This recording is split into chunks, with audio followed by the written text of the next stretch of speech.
기억에 남는 채무자. 술만 먹으면 전화하는 채무자. 이 채무자는 60대 초반의 장녀였다. 내용 증명을 채무자가 전화가 왔다. 본인 집에 내용 증명이 왔다면서 대뜸 이게 뭐냐고 했다. 그러면서 본인은 파산 신청을 했는데 이게 왜 경매로 넘어왔는지 물었다. 법무사가 파산 신청해서 끝났다고 했는데 왜 넘어왔는지 그것만 자꾸 묻는 것이었다. 그걸 법무사에게 물어봐야지 왜 나에게 물어보는 것인가. 그래서 법무사에게 확인하라고 했더니 알아보고 전화하겠다고 했다. 다음날 또 전화가 왔다. 본인은 파산 신청을 했는데 왜 그게 경매로 나왔는지 어제와 같은 질문을 하는 것이다. 잘 들어보니 술이 취한 목소리였다. 나중에 본인이 말하기를 조울증, 우울증 등 정신질환을 앓고 있어서 매일 술로 하루를 보낸다고 했다. 적지 않은 나이에 그렇게 지는 걸 보니 안타까웠다. 나는 이 땅을 매도해야 하는데 이 사람은 그럴 여력이 없어 보였다. 그래서 혼자 해결하기보다는 가족과 상의를 하고 연락을 달라고 했다. 하지만 가족 형제들은 본인이 저지른 일이니 알아서 수습하라고 했다는 것이다. 충분히 이해가 한다. 우애가 좋은 형제도 있지만 본인 삶이 팍팍해서 남보다 못하게 지내는 형제도 있다. 더군다나 정신자리에 있고 알코올에 의존해서 사는 형제가 있다면 모른 척하는 것도 이해가 된다. 그래도 이 물건은 안타까운 케이스이다. 공유자가 채무자에게 떠넘기지 않고 나에게 연락을 했다면 묘를 지킬 수 있었을 테니 말이다. 이들의 묘지는 제법 관리가 되고 있었고 최근에 돌아가신 분도 계셨다. 나는 이 묘들을 이장하고 있다. 아마 이 책이 출간되었을 즈음에는 이미 이장이 되거나 이후일 수도 있겠다. 누누이 말하지만 나도 도의적으로 묘는 지킬 수 있도록 돕고 싶다. 하지만 뻔뻔하게 나온다면 응당 그에 대한 대가를 치러야 한다고 생각한다. 장손인데 살려주십시오. 1월 교육을 마치고 휴대전화를 보니 부재중 전화가 찍혀 있길래 전화를 걸었다. 도강민 대표님 되십니까? 누구시죠? 저는 울산의 누구입니다. 대표님 회사에서 저희 집 땅을 낙찰받으셨던데 좀 살려주십시오.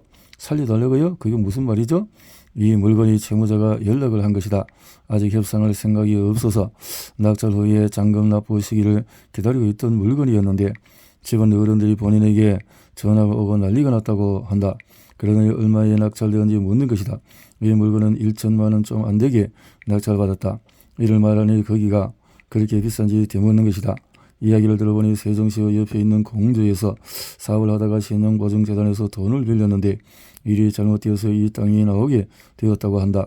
본인이 할 수 있는 금액이면 어떻게 협의해 보려 했던 듯하다.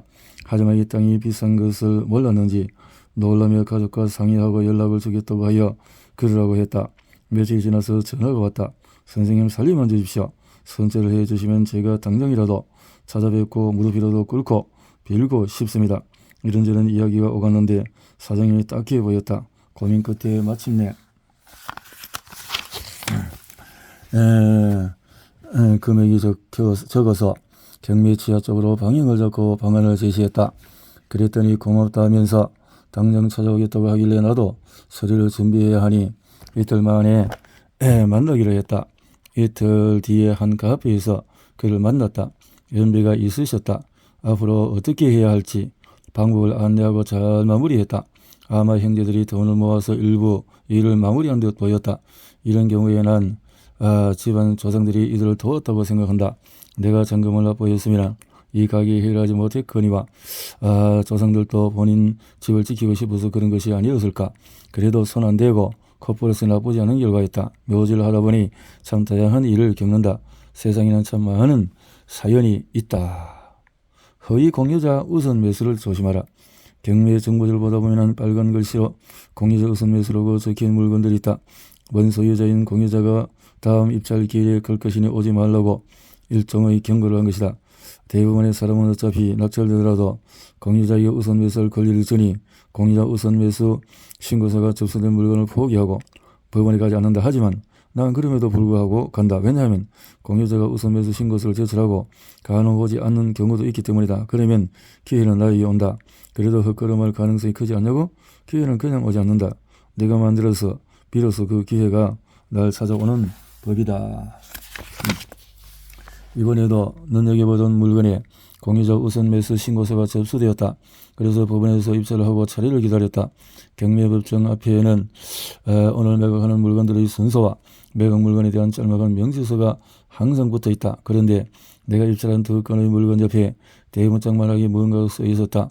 제3의 불상의 인물이 공유자 우선 매수 신고서를 허위로 접수함이 의심되므로 수사기관의 의뢰 예정이라고 말한다. 그렇다. 누군가가 공유자 우선 매수 신고서를 법원에 허위로 제출한 것이다. 어떻게 이게 가능하냐고? 법원에서는 서류가 도착하면 일단 접수를 한다.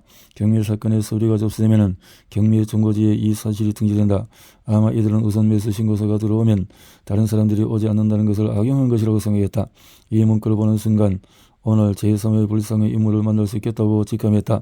공유자 우선 매수 신고서가 들어오면 대부분의 사람이 헛걸음하기 싫어서 입찰 기획하지 않기에 금일 입찰하지 않을까 생각한 것이다. 내 물건의 매각 순서가 마지막 즈음이라 기다렸다. 판사가 내 이름을 먼저 호명한다. 내가 낙찰된 것이다. 그 다음 역시 누군가 입찰했다. 대구에 거주하는 30대 중후반으로 보이는 남자였다. 주의 깊게 보니 본인이 낙찰되지 않자 짧은 기간이지만 당황한 기색을 보였다. 의심이 갔다. 그 후 바로 또 다음 물건을 매각했다. 또 내가 낙찰되었다. 아까 그 남자도 동일하게 입찰했다. 내가 들어간 두 건의 공유자 우선 매수 신고서가 허위로 접수되고 그 남성이 함께 입찰한 게 과연 우연일까? 아파트나 상가도 아닌 묘지의 말이다. 보증금 영수증을 받기 위해 기다리며 경매 계장님에게 공유자 우선 매수 신고서가 접수되었는데 무엇 때문에 허위로 의심을 하느냐고 물어보니 우선 매수 신고서는 정상적으로 들어왔는데 보증금 납부가 되지 않았다고 했다. 공유자가 실제로 우선 매수권을 행사하려면 보증금을 납부해야 하는데 두 물건 모두 그렇게 하지 않았고 등기로 우선 매수 신고서가 접수되었는데 공교롭게도 두 건의 등기가 도착한 일자가 같았다. 적지 않은 수의 지분 경매를 했음에도 이런 케이스는 처음 봤다. 경매 시장에는 작업 세력이 많다. 꾼들이 모여서 초벌을 속이는 건 일도 아닌 세상이고 자기가 아는 것을 이용해서 작업을 하는 이들도 많다. 나는 이것도 작업의 일종이라고 생각한다. 어떻게 보면 역발상을 한 듯하여 기발하기는 했으나 꼬리가 길면 잡히는 법이다. 낙찰의 기법을 즐기고자 본인의 신변에 위협을 가하며 외줄타기를 하는 불상의 그가 안타깝게 느껴졌다. 물론 그런 노력했지만 내가 두 건의 물건을 다 가져가서 미안하기도 했다. 뛰는 놈이 있으면 그 위에 다른 놈이 있는 법 아니겠는가? 기회는 그냥 만들어지는 것이 아니다. 마음에 드는 물건이라면 신경 쓰지 말고 찾아가 보라. 남들이 하지 않는 것을 해야 진짜 돈을 벌 수가 있다.